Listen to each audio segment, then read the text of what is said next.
So firstly, with my brows, I take a disposable spoolie and just run through the hairs to make sure that they're all going in the right direction.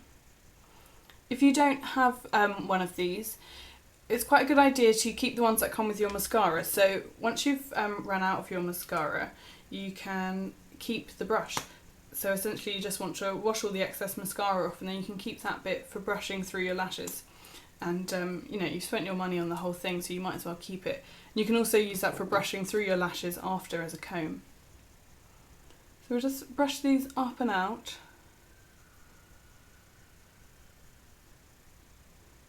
So we can see more clearly where we need to fill in the areas that are a bit more sparse.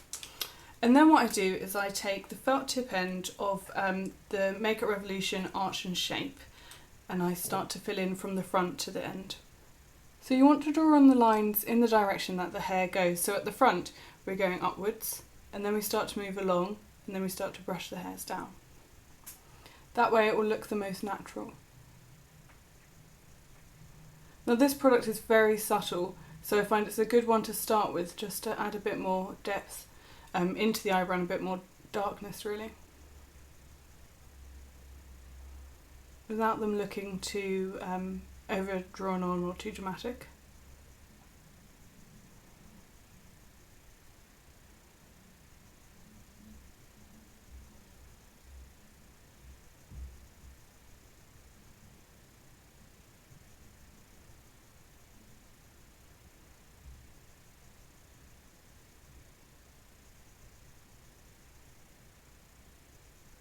I am just going to be doing one eyebrow just so you can compare the before and after. So as you can see, with just that thin layer of product, it's really made a huge difference to defining my eyebrow, and it still looks quite natural.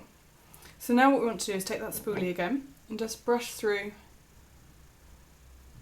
as the felt tip end of that would have changed all the directions of the hair a little bit. Next we're going to take this Brow Artist Plumper by L'Oreal in dark medium.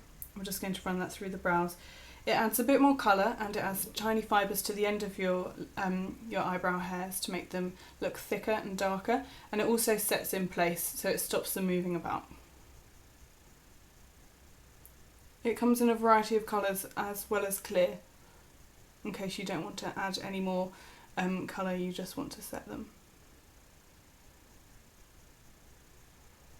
But my eyebrows are naturally very fair and I dye them quite frequently, so this just helps keep them dark in between when I dye them. So that's the difference after the brow mascara, and as you can see, it sort of adds the texture back into your lashes and doesn't make them look so solid and dark. It's sort of, you can still see all the hairs and the definition. So it does look quite extreme at the moment, as I only have one done and I don't have any mascara on, so they look quite dominating on my face, but once I have the rest of my makeup on, it really blends in quite well. So I'll just quickly do the other eyebrow and then I'll be back.